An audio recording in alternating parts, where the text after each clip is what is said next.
The narcissist doesn't just want the empath, they need them. Because without someone constantly giving compassion, forgiveness, attention, and emotional repair, the illusion starts to collapse. At first, it does not feel toxic. It feels intense. They study you. They mirror you. They make you feel chosen. The connection feels deep because they appear to understand parts of you that other people ignored. But slowly, the relationship begins to change. You start giving more than you receive. You start explaining basic emotions. You start apologizing just to end conflict. You start shrinking your needs because every conversation becomes a trial.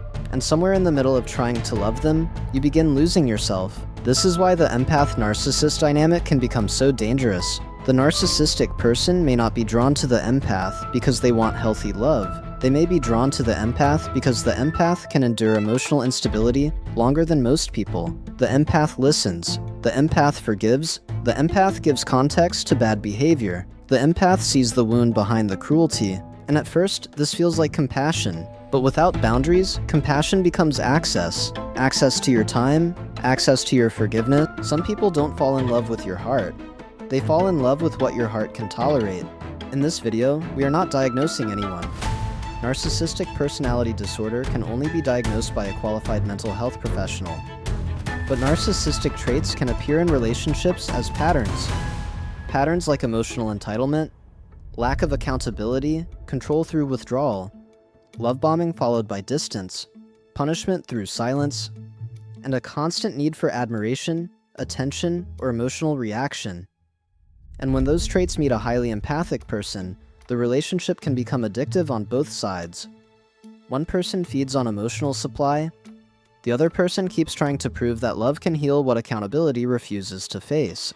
If this helps you understand what you've lived through, subscribe, because this channel is built for people learning to stop confusing pain with love. Because one of the hardest parts of this dynamic is that it rarely begins with obvious cruelty. It begins with intensity. They may tell you that you are different, that no one understands them like you do, that they have never felt this way before, that they can finally open up with you. And if you are empathic, that can feel meaningful, because empaths are often drawn to emotional depth. They want connection that feels real. They want love that feels honest. They want to understand the person beneath the surface. But sometimes, what looks like vulnerability is actually emotional scanning.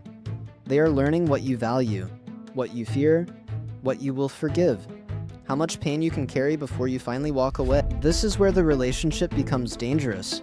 The empath thinks they are helping someone heal, but slowly, they become the emotional system that keeps the narcissist stable. This is emotional labor disguised as love. The empath starts managing moods they did not create. They soften conflict, they explain pain carefully, they forgive quickly, they absorb blame, they try to keep the peace. And over time, the relationship stops being mutual. It becomes maintenance. The empath maintains the emotional climate. The empath maintains the hope. The empath maintains the fantasy that things will improve if they just love harder. But a person who benefits from your overfunctioning may have no incentive to become emotionally responsible. That is the hidden trap. The empath thinks love is healing the relationship, but sometimes love is only keeping the dysfunction alive. Emotional supply is not always praise. Sometimes it is your attention, sometimes it is your pain, sometimes it is your reaction, sometimes it is the proof that they still have access to you. When you cry, they know they matter. When you chase, they know they have control. When you explain yourself again and again, they know you are still emotionally invested. When you forgive without change behavior, they learn that the door is still open. This is why some toxic relationships continue long after love has stopped feeling safe. The empath keeps feeding the bond with hope. The narcissistic person keeps feeding on the reaction. And from the outside, it may still look like love, but inside, it feels like emotional captivity. The narcissist does not fear your anger as much as your clarity. Anger can still be controlled, but clarity means you are starting to see the pattern. This is the moment the emotional spell starts breaking. You stop asking, how do I make them love me? And you start asking, why does this love require me to lose myself? That question changes everything. Because once the empath sees the pattern, The narcissistic person loses access to confusion. Confusion is what keeps the cycle alive. You question yourself. You doubt your memory. You minimize what happened. You focus on the good moments. You wait for the version of them that appeared in the beginning. But clarity interrupts the fantasy. You begin to understand that one apology does not erase a cycle. One good day does not cancel repeated harm. One emotional moment does not equal emotional maturity. And one person's trauma does not give them permission to keep damaging yours.